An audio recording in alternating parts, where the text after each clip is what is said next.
How the Mongol Army Integrated Turks, Chinese and Others by Kings and General. Let's go.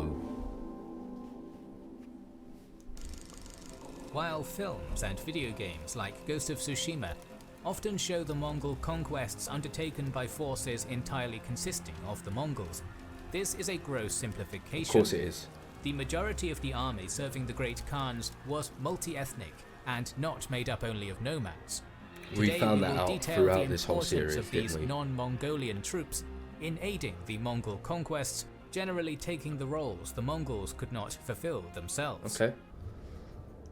Even during his war for the unification of Mongolia, the warlord Temujin was relying on troops of different backgrounds. While all were nomads, practicing the same They come from horseback different archery, lineages. not all were speakers of Mongolian Oh, languages. okay. Many were Turkic peoples, I see. some of whom were even Eastern Christians, popularly called Nestorians. For horsemen of the steppe, these sorts of ethnic distinctions were fluid. Tribal names generally served to mark lineages, both real and imagined, and political loyalties which could shift as necessary. So once these Turkic groups submitted to Temujin, and especially once he took the title of Chinggis Khan, these tribes would signify their loyalty by deeming themselves Mongols as well, usually involving the adoption of Mongolian hairstyles and clothing. Okay. For any nomadic steppe confederation, this is not a unique process. From the Huns to the Gurk-Turks, such an approach can be seen again and again.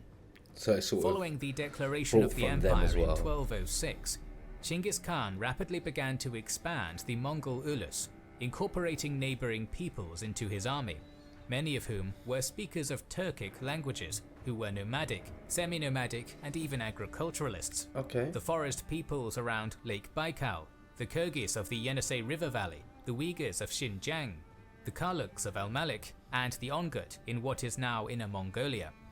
Some, like the Uyghurs, had a great role in the emerging administrative system.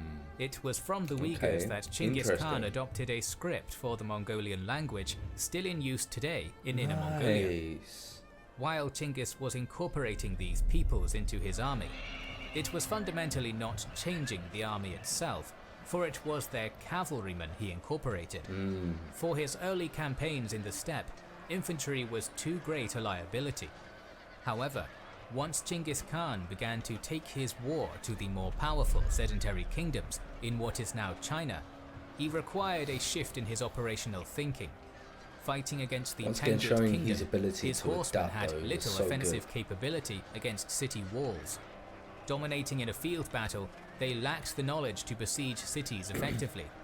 For this, he would need to incorporate sedentary peoples into his forces. While Chinggis Khan won his first significant field battles against the Jurchen Jin dynasty through the might of his horsemen and their arrows, he understood that to make any lasting gains, he would need to utilize the very inhabitants of the Jin Empire against their Jurchen masters. Within the Jin dynasty were three primary groups: the Jurchen, a Tungusic people hailing from Manchuria and ancestors of the Manchu, who made up the ruling elite of the dynasty; the Khitans, a people related to the Mongols who a century prior had ruled North China and Mongolia during the Liao dynasty until being conquered by the Jurchen; and the Northern Chinese, who made up the vast majority of the population. Even before the invasion began, the Khitans, who made up much of the Jin dynasty's military, were defecting to Chinggis Khan, providing intelligence and horsemen.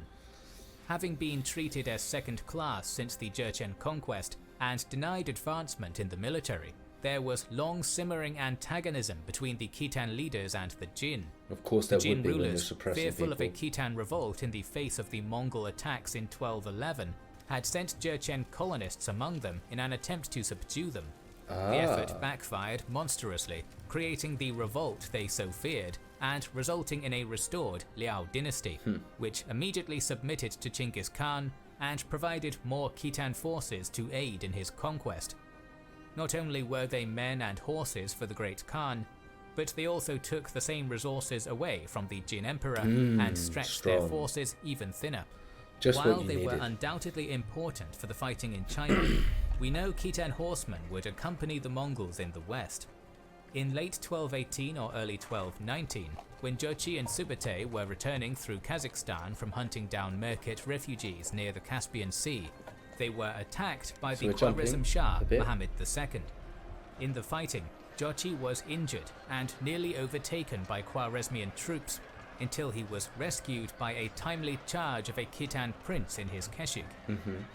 Perhaps the most significant addition to the Mongol war effort in China was the mass incorporation of northern Chinese into the Khan's army. Of course, we found this out throughout It was the adoption of Chinese military and siege engineers, which allowed the the Mongols it was to the learn engineers the that were ways the of most siege valuable to warfare them, surely. and have the manpower to experiment with it.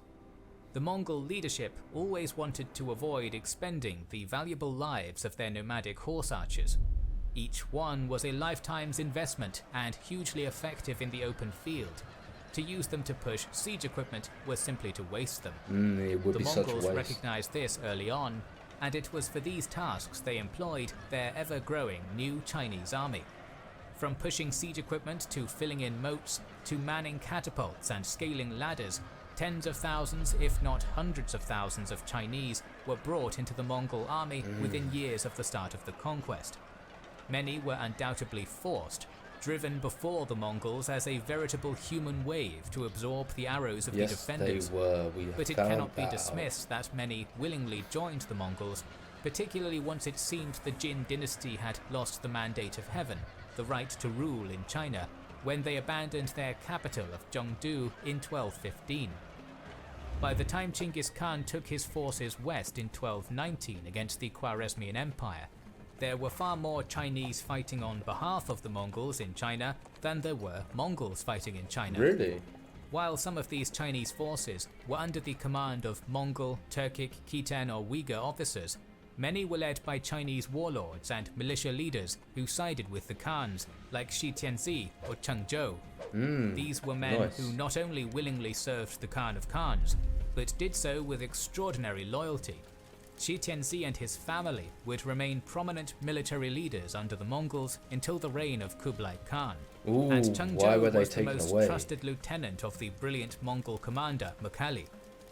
With Chinggis Khan absent fighting the Khwarezmian Empire, Mukhali was left as a viceroy to keep the Jin dynasty occupied until the Khan should return. And did he? From 1217 until his death in 1223, Mukhali led a stunning, highly mobile campaign throughout the reduced Jin Empire.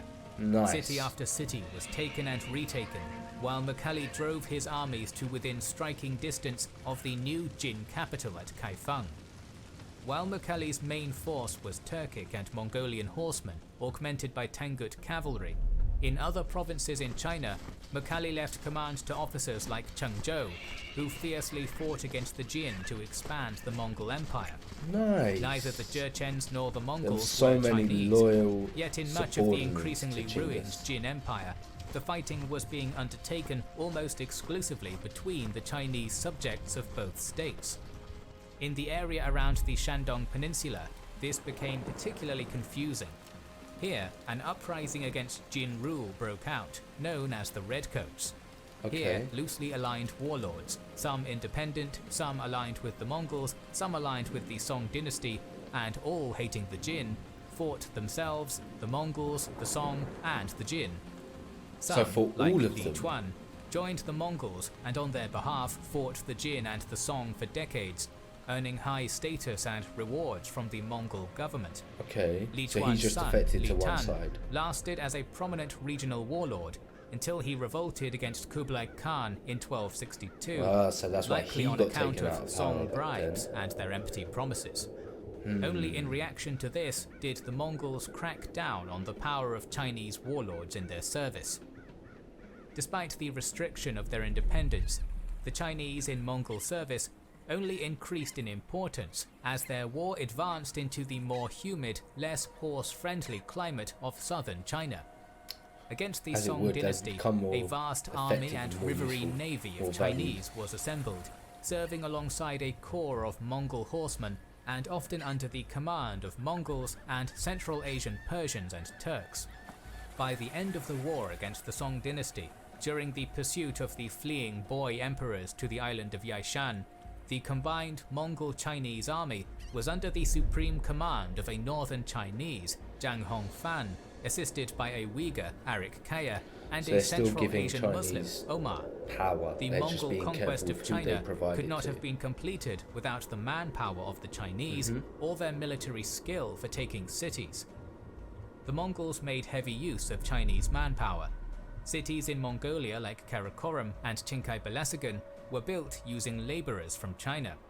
Chinkay-Balasagun served as an industrial and farming hub, manned by Chinese, to help supply Mongol armies as they passed through Western Mongolia on campaign. Okay. When planning the Great Western Invasion in the 1230s, the Mongols considered sending west a vast army of Chinese infantry with them. This was dismissed early on in the proceedings, deeming them unsuitable to such a journey.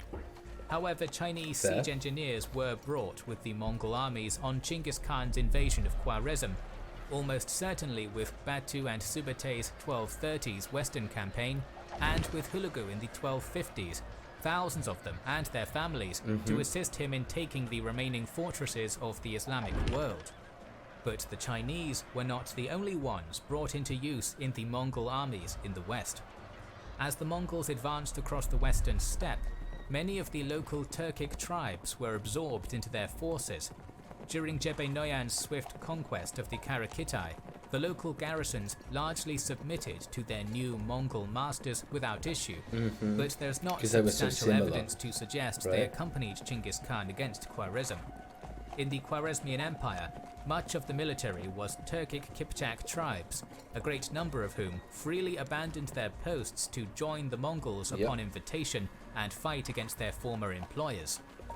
As discussed in previous videos, we've already noted Chinggis Khan's mass employment of forced levies, driving the local population before his armies, much as he had done in China.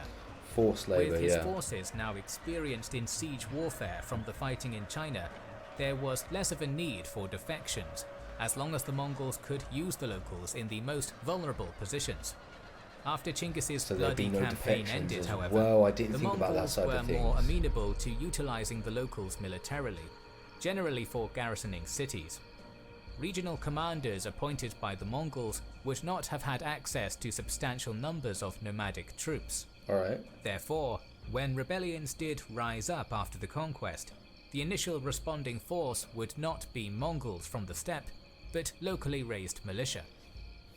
The western invasion of Batu and Subutai provides a few notable mentions of foreign troops in Mongol employ. The heavy usage of catapults against the Rus cities suggests the presence of Chinese siege engineers. We have Tanguts taking part in the siege of the Alan capital of Magus, alongside many Alans newly conscripted to the Mongol army. When a Mongol raiding party was captured in Austria, the Austrians were surprised to find an Englishman in their employ, a man who had apparently served as interpreter and envoy on behalf of the Mongols. Men were also taken in the opposite direction as well.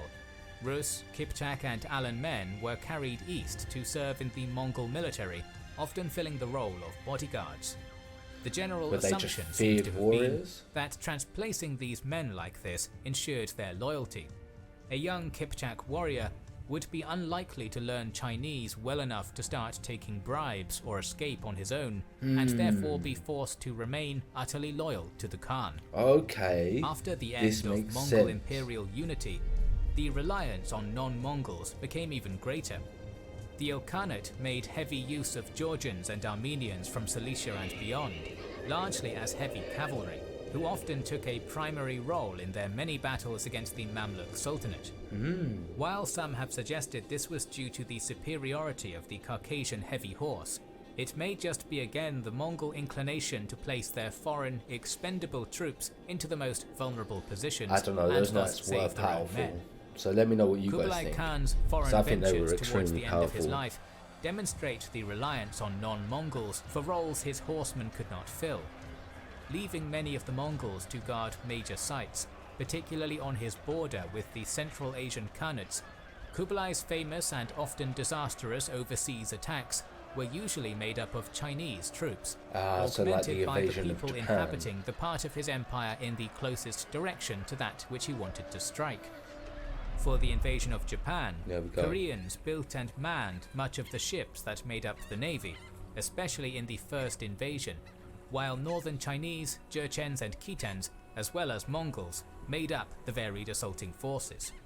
For the invasions of Dai Viet, Champa and Pagan, Mongols fought alongside former Song troops, as well as men raised from Yunnan and the small kingdoms on the late Song dynasty's southwestern border. The navies supporting the Vietnamese invasions and attacks on Java were ships raised from southern China, manned by Chinese crews. For the attack on Java, the command was just as varied.